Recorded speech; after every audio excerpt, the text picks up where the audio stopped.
एक बड़े ब्राह्मण विद्वान मौलुंक पुत्र एक दिन अपने 500 शिष्यों के साथ बुद्ध के पास आए। उसके मन में बहुत सारे प्रश्न थे और उसे उनके उत्तर चाहिए थे।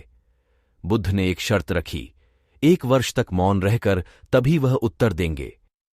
मौलुंक पुत्र के मन में संदेह था, 1 साल तक मौन रहना कठिन हो सकता था और क्या पता उत्तर सही हो या नहीं। उसका एक दूसरा शिष्य सारिपुत्र हंसते हुए बोला, तुम्हें इनकी बातों पर ध्यान नहीं देना चाहिए, ये धोखेबाज हैं।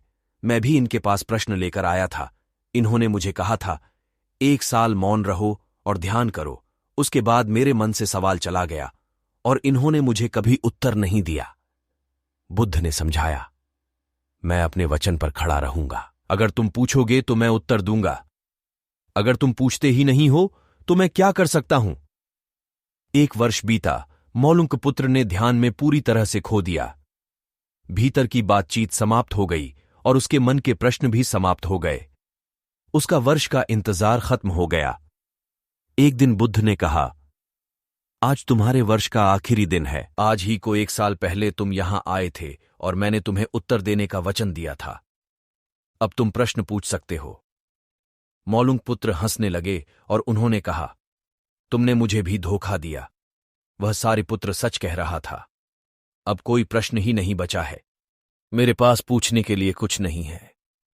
बुद्ध ने समझाया, प्रश्न के अभाव में समस्याओं का अस्तित्व नहीं होता। समस्याएं हमारे मन से होती हैं, हमारे विचारों से उत्पन्न होती हैं।